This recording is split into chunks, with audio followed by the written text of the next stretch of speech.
بسم اللہ الرحمن الرحیم۔ السلام علیکم۔ میں نے اپنے ایک اکلوتے بیٹے کی شادی کر دی تھی اور اس کی شادی کا اگلا دن تھا جب میں یہ دیکھ کر حیران رہ گئی کہ میری بہو کچن میں کھڑے ہو کے کام کر رہی تھی۔ پہلے مجھے لگا کوئی اور ہے، لیکن میں نے اتنے سارے لوگوں کو تو بلایا نہیں تھا۔ وہ بہت خوبصورت سی تیار ہوئی تھی اور اس نے بہت اچھا ناشتہ بنایا۔ میں نے اس سے پوچھا کہ میرا بیٹا نہیں جاگا، تو اس نے اس بات کا جواب نہیں دیا۔ میں نے کہا کہ اس کے لیے ناشتے میں پراٹھا نہ بنانا، وہ بریڈ کھاتا ہے۔ اس نے اس بات کا بھی جواب نہیں دیا۔ اور جب وہ ہم سب کے ساتھ ناشتہ کرنے بیٹھنے لگی تو میں نے کہا کہ اپنے شوہر کو تو بلا کر لے آؤ۔ تو کہنے لگی، کون سا شوہر؟ میرا تو کوئی شوہر نہیں ہے۔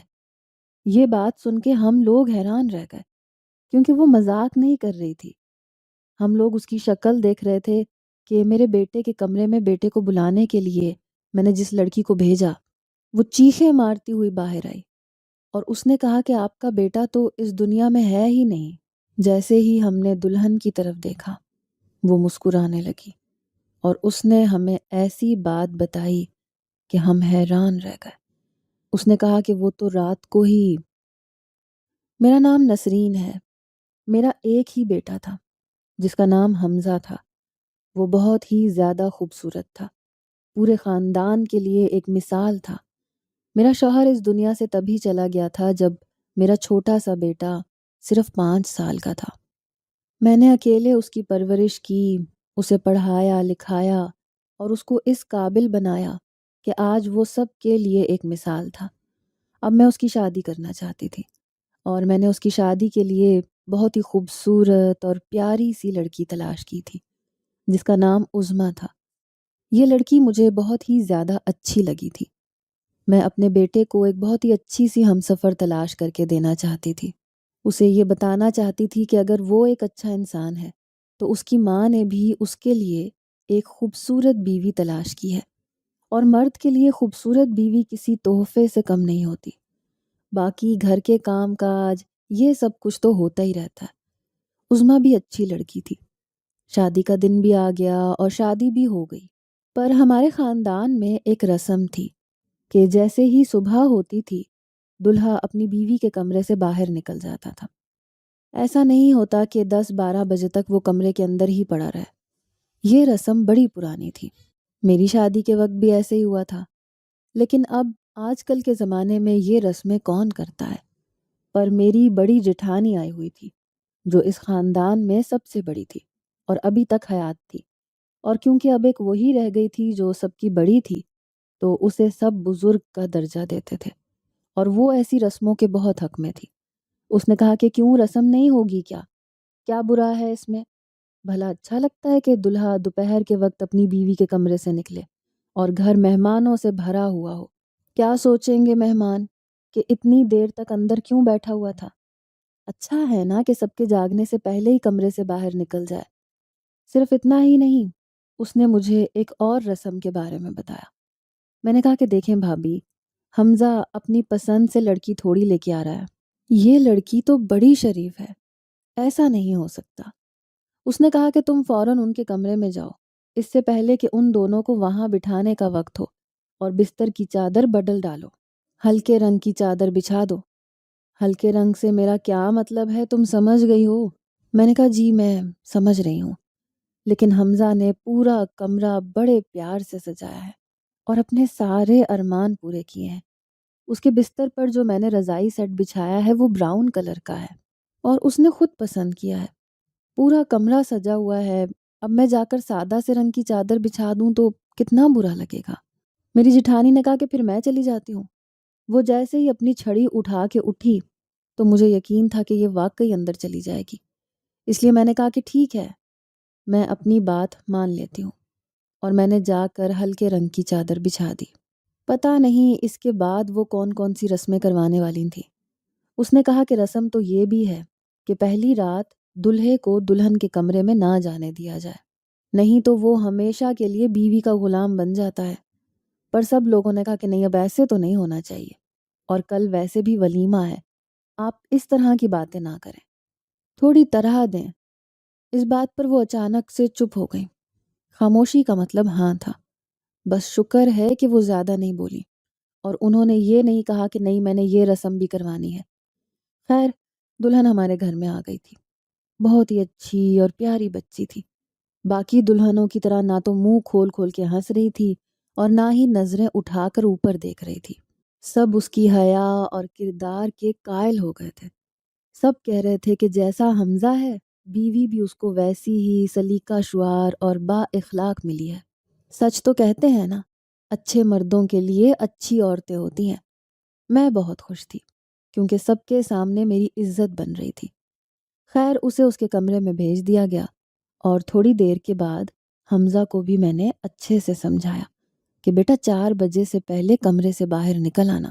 ویسے تو موسم بدل رہا تھا لیکن تقریباً اذانوں سے پہلے میں نے اسے کمرے سے باہر نکلنے کا کہہ دیا تھا۔ اس نے بھی آگے سے ہاں میں سر ہلا دیا۔ وہ دونوں کمرے میں تھے اور ہم لوگ واپس اپنے کمرے میں آ گئے۔ باتیں کرتے کرتے صبح ہونے والی تھی۔ ہم نے سوچا تھا کہ ہم نہیں سوئیں گے کیونکہ اب سونے کا وقت نہیں ہے، لیکن 2-2:30 بجے کے قریب ہماری آنکھ لگ گئی اور صبح جب ہم لوگ تقریباً نماز کے بعد اٹھے تو مجھے میری ایک بھتیجی نے آ کر عجیب سی بات بتائی۔ اس نے کہا کہ چاچی، وہ دلہن کب سے باہر بیٹھی ہے؟ میں نے کہا کہ کون دلہن؟ کس کی بات کر رہی ہو؟ کہنے لگی آپ کی دلہن عظمیٰ کی بات کر رہی ہوں، صبح سے باہر بیٹھی ہے۔ میں نے کہا باہر بیٹھی ہے؟ اس نے کہا ہاں، وہ 4 بجے کے قریب باہر لان میں بیٹھی تھی، پھر تھوڑی دیر اندر آ کر بیٹھ گئی، پھر ادھر ادھر پھرتی رہی اور اب وہ کچن میں ہے۔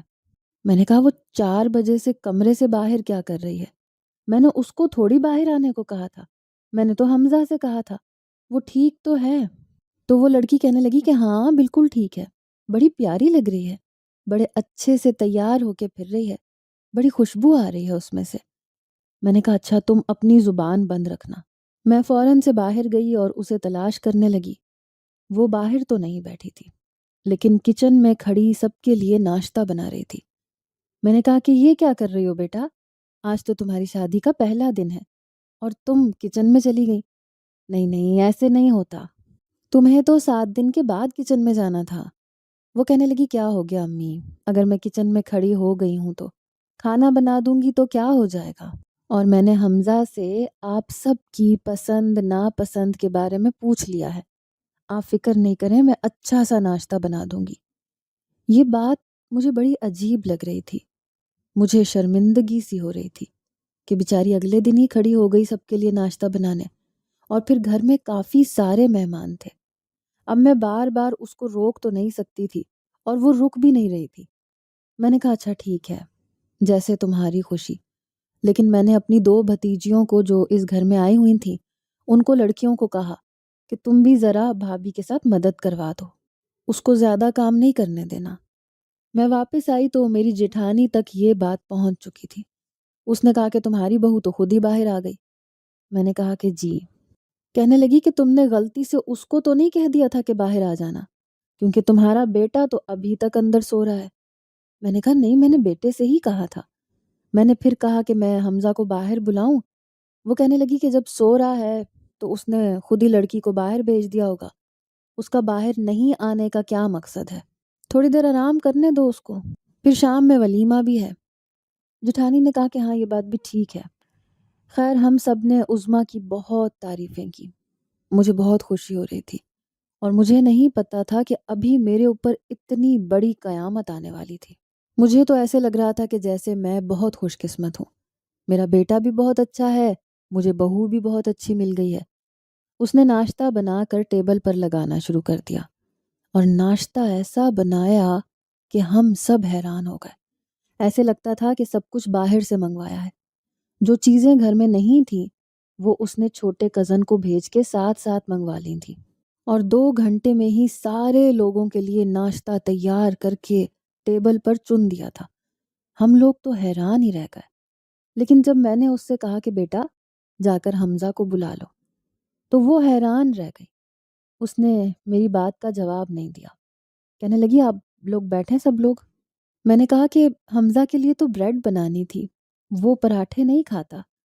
اس نے اس بات کا بھی جواب نہیں دیا، بس ہلکا سا مسکرا دی۔ وہ حمزہ کی بات کو ایسے اگنور کر رہی تھی جیسے حمزہ تھا ہی نہیں۔ مجھے اس کی یہ بات بڑی عجیب سی لگی۔ میں نے ایک لڑکی کو کہا کہ جا کر بھائی کو بلانا، ذرا طریقے سے جانا، بس دروازے کے پاس جا کر کھڑی ہو جانا اور دستک دے دینا۔ اس نے کہا کہ ٹھیک ہے۔ عظمیٰ سب لوگوں کو بٹھا رہی تھی، پیار پیار سے کہہ رہی تھی کہ بیٹھیے نا، ان کے لیے کرسیاں پیش کر رہی تھی۔ سب لوگ حیران ہو رہے تھے کہ ہو کیا رہا ہے، یہ لڑکی تو بہت ہی زیادہ اچھی ہے، آج کل ایسی لڑکیاں مل جاتی ہیں کیا؟ سب اس سے پوچھ رہی تھیں کہ تمہاری کوئی بہن ہے؟ تو اس نے کہا کہ میری 2 بہنیں تھیں لیکن اب نہیں ہیں۔ میں سمجھ گئی کہ اس کی بات کا کیا مطلب ہے۔ شاید اس کا یہی مطلب تھا کہ ان لوگوں کی شادی ہو چکی ہے، لیکن جب کوئی اس طرح کی بات کا جواب دیتا ہے تو وہ یہ کہتا ہے کہ جی ان کی شادی ہو گئی ہے، لیکن وہ یہ کہہ رہی تھی کہ پہلے تھیں اب نہیں ہے۔ خیر شاید وہ بھی تھوڑا گھبرائی ہوئی تھی اور سوچ سوچ کے بول رہی تھی۔ سب لوگ ناشتے کے لیے بیٹھ گئے۔ اس کے ساتھ حمزہ کی جگہ خالی پڑی تھی۔ سب حمزہ کا انتظار کر رہے تھے۔ میں نے ایک اور کزن کو پیچھے بھیجا۔ میں نے کہا کہ وہ ماریا حمزہ کو بلانے کے لیے گئی تھی، کہاں رہ گئی ہے، ذرا دیکھ کے آؤ۔ تھوڑی دیر کے بعد وہ دونوں جو حمزہ کو بلانے گئی تھیں، ہمیں ان دونوں کی چیخیں سنائی دی، اور ایسی چیخیں کہ ہم لوگ ڈر گئے، اور سب لوگ ایک ساتھ اٹھ کر اس طرف بھاگ گئے جہاں سے چیخوں کی آوازیں آ رہی تھیں۔ آوازیں میرے بیٹے کے کمرے کی سمت سے آ رہی تھیں۔ جب ہم اس طرف گئے تو وہ لڑکیاں باہر کی طرف بھاگ رہی تھیں۔ ہم نے انہیں پکڑ لیا۔ ان میں سے ایک تو بے ہوش ہو گئی تھی۔ میں نے کہا کیا ہو گیا، کیا ہو گیا؟ وہ کہنے لگی حمزہ بھائی، حمزہ بھائی، بس اتنا کہا اور اندر کی طرف اشارہ کیا۔ کہیں حمزہ نے ان کو ڈرا تو نہیں دیا تھا، کہیں وہ مستی مذاق تو نہیں کر رہا تھا۔ میرا بیٹا تھا بھی ایسا ہی، لیکن یہ لڑکیاں تو بہت ہی زیادہ ڈری ہوئی لگ رہی تھیں۔ اگر حمزہ نے ایسا کیا تھا تو بہت برا کیا تھا۔ بھلا ان سے اس طرح کا مذاق کرنے کی کیا ضرورت تھی؟ چھوٹی چھوٹی سی بچیوں کو ڈرا دیا اس نے، یہ بھی بھلا کوئی حرکت تھی؟ میں آگے بڑھی کہ ذرا پوچھتی ہوں کیا بات ہے، پر سامنے کا منظر دیکھ کے مجھے ایسے لگ رہا تھا کہ میں بھی بے ہوش ہو جاؤں گی۔ وہ ہلکے رنگ کی چادر جو ہم نے بستر پر ڈالی تھی، اس کی طرف تو دیکھا ہی نہیں جا رہا تھا، اور حمزہ وہ بستر کے اوپر نہیں تھا، وہ زمین پر پڑا ہوا تھا، اور جس طرح سے پڑا ہوا تھا دیکھ کے اندازہ ہو رہا تھا کہ کوئی نہ کوئی گڑبڑ ضرور ہے۔ میں ماں تھی، میری تو چیخیں نکلنا شروع ہو گئیں۔ میں فوراً آگے بڑھی۔ میں نے کہا میرا بچہ، میرا بیٹا، کیا ہوا؟ میں نے اسے اپنی باہوں میں بھر لیا، اس کا چہرہ اپنی طرف کیا تو اندازہ ہو گیا کہ مجھ پر قیامت آ چکی تھی۔ ہم لوگ اسے فوراً ہسپتال لے کر بھاگے۔ ہسپتال والوں نے کہا کہ آپ نے آنے میں بہت دیر کر دی، آپ کے بیٹے کو اس دنیا سے گئے ہوئے کم سے کم بھی 8 گھنٹے ہو چکے ہیں۔ 8 گھنٹے پیچھے کا حساب لگایا جائے تو یہ تو وہی ٹائم تھا جب میرا بیٹا کمرے میں گیا تھا اور عظمیٰ کے ساتھ تھا۔ اب سوال یہ تھا کہ اگر وہ زمین پر پڑا تھا تو پھر وہ اسے زمین پر اس طرح سے چھوڑ کر، اس بستر کو اس حالت میں چھوڑ کر، جس کو دیکھ کے صاف پتہ چل رہا تھا کہ کچھ برا ہوا ہے، وہ کیسے اٹھ کے باہر آئی اور آ کر تیار ہو گئی اور سب کے لیے ناشتہ بنانے لگی؟ اور جب اس سے پوچھ رہے تھے کہ تمہارا شوہر کہاں ہے تو وہ ٹھیک سے جواب ہی نہیں دے رہی تھی۔ اب سب لوگوں نے اسی سے سوال کرنا تھا۔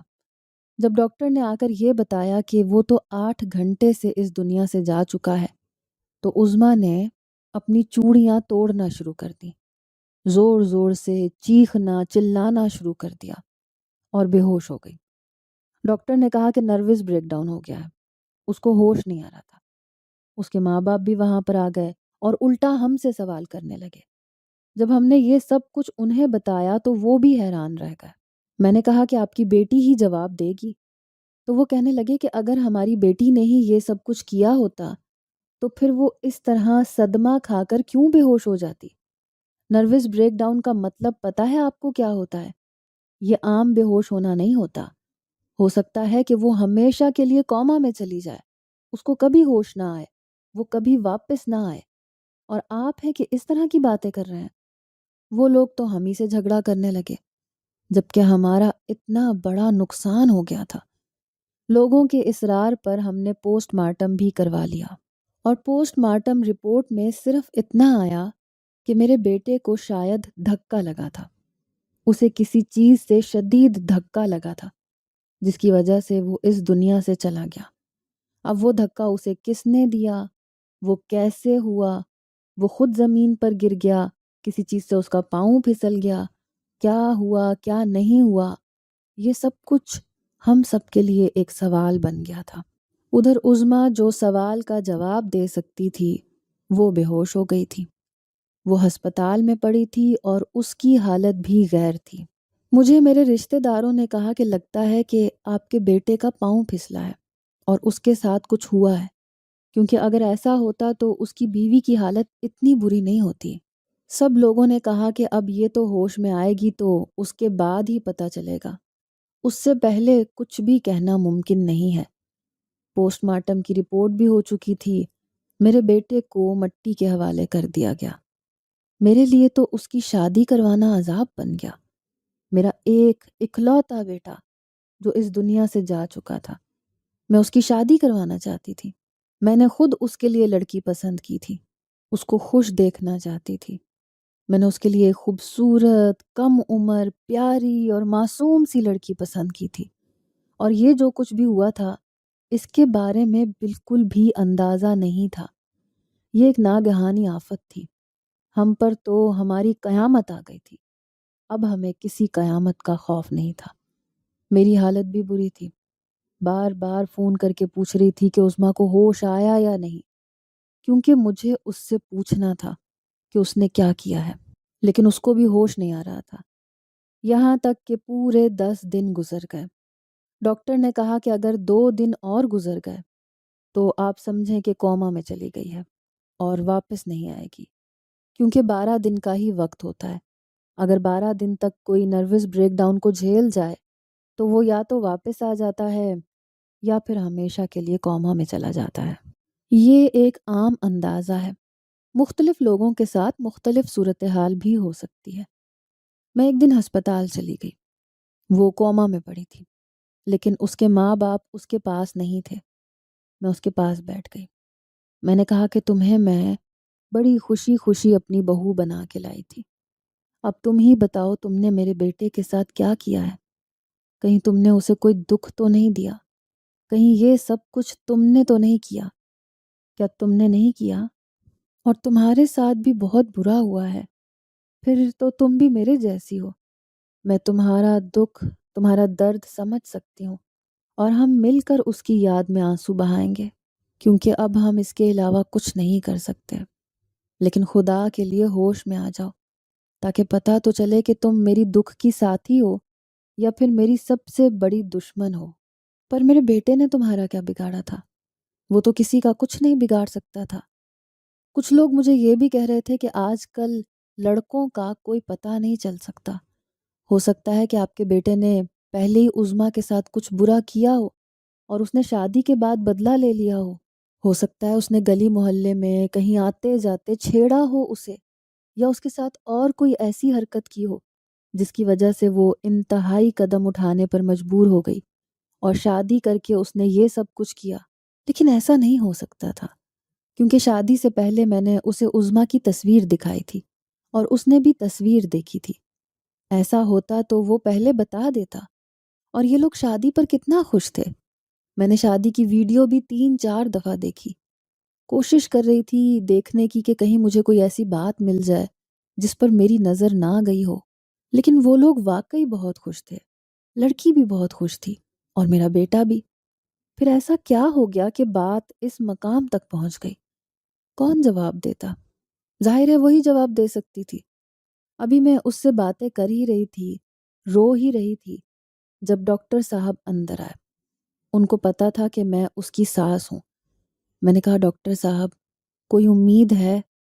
تو اس نے کہا کہ امید ہے، لیکن اتنی ہی جتنی کہ پہلے تھی، لیکن آپ فکر نہیں کریں، مجھے یقین ہے کہ یہ لڑکی ٹھیک ہو جائے گی۔ میں نے کہا کہ آپ خود ہی کہہ رہے ہیں کہ امید نہیں ہے، تو پھر کیسے ٹھیک ہو جائے گی؟ اس نے کہا کہ کیونکہ ایسا پہلے بھی بہت دفعہ ہو چکا ہے۔ یہ سن کر میں حیران ہوئی۔ میں نے کہا کیا مطلب؟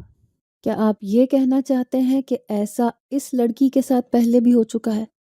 اس نے کہا ہاں بالکل، میں ہی تو اس کا ڈاکٹر ہوں، اتنے سالوں سے میں ہی اس کا علاج کر رہا ہوں۔ لیکن پھر میرے دماغ میں وہ منظر آیا جب اس کے ماں باپ نے کہا تھا کہ ہماری بیٹی کے ساتھ جو ہوا ہے وہ بہت برا ہوا ہے، اور وہ کس طرح سے چیخ رہے تھے، چلا رہے تھے۔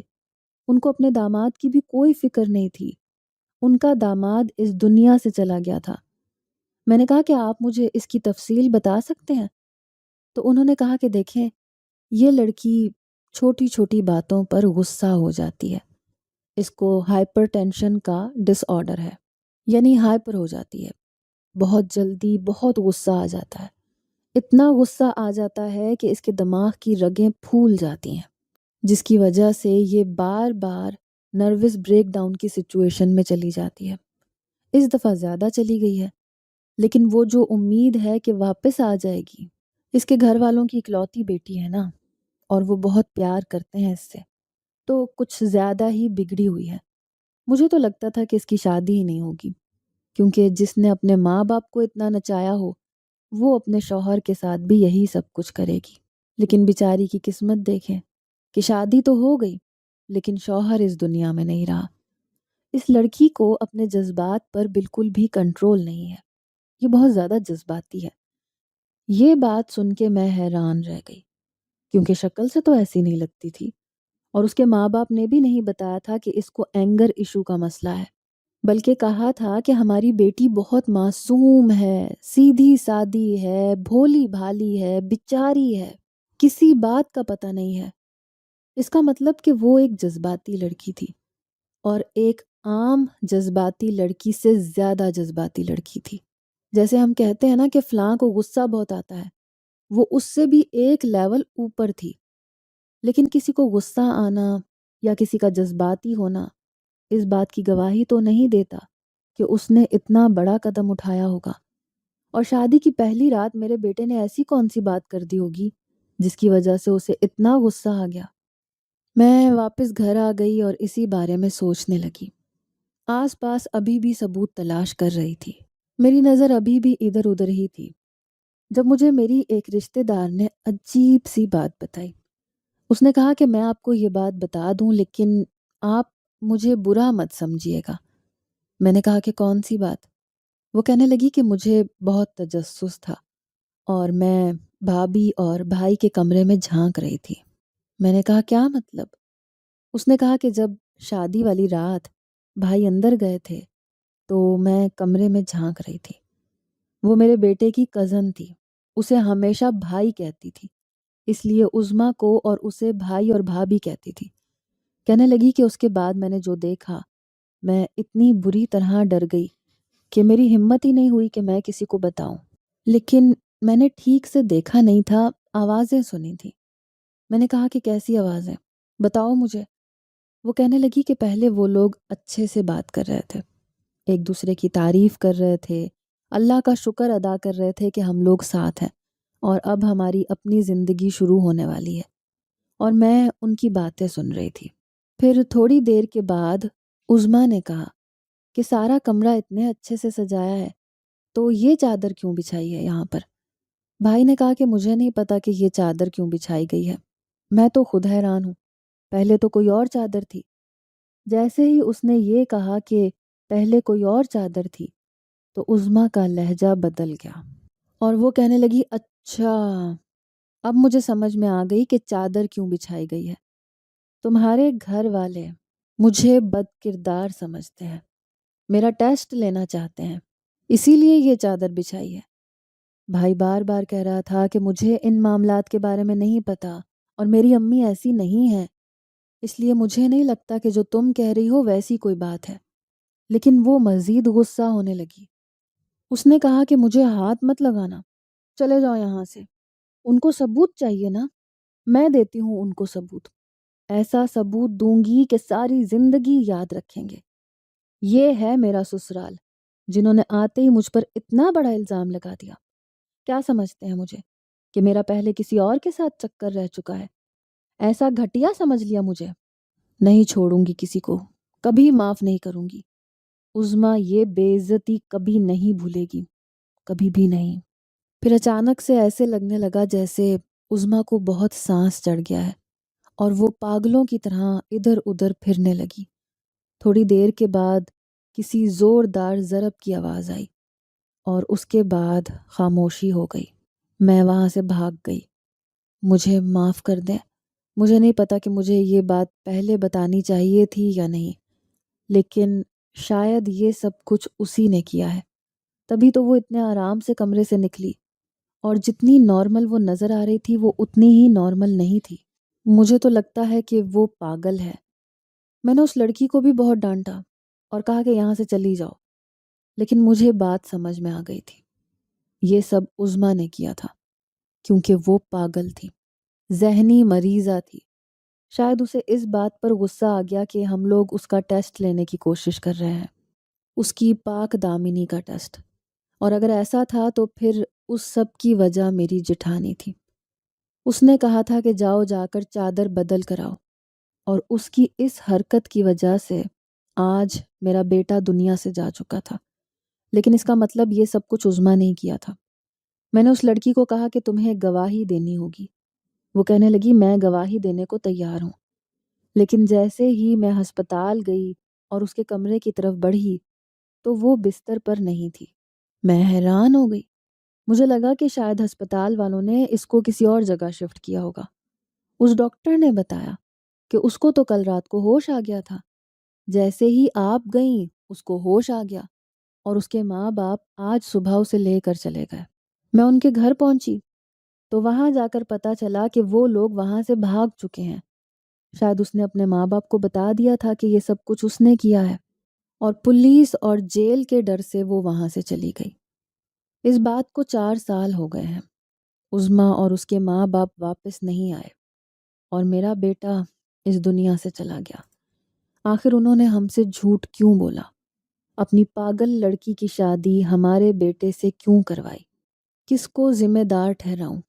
ان ماں باپ کو جو اپنی پاگل بیٹی کی شادی یہ سوچ کر کروانا چاہتے تھے کہ شادی کے بعد ٹھیک ہو جائے گی، یا اپنی جٹھانی کو جس نے ایک فضول سی رسم کے پیچھے یہ سب کچھ کروایا اور میرا بیٹا اس دنیا سے چلا گیا؟ اب آپ لوگ بتائیں، اس میں غلطی کس کی تھی؟ اگر آپ کو آج کی ہماری کہانی پسند آئی ہے تو اسے لائک کیجیے اور اپنے پیاروں کے ساتھ شیئر کیجیے، اور ہاں، اگر ابھی تک آپ نے ہمارا چینل سبسکرائب نہیں کیا تو ضرور کیجیے۔ ملتے ہیں کل ایک نئی اور دلچسپ کہانی کے ساتھ، تب تک کے لیے اللہ حافظ۔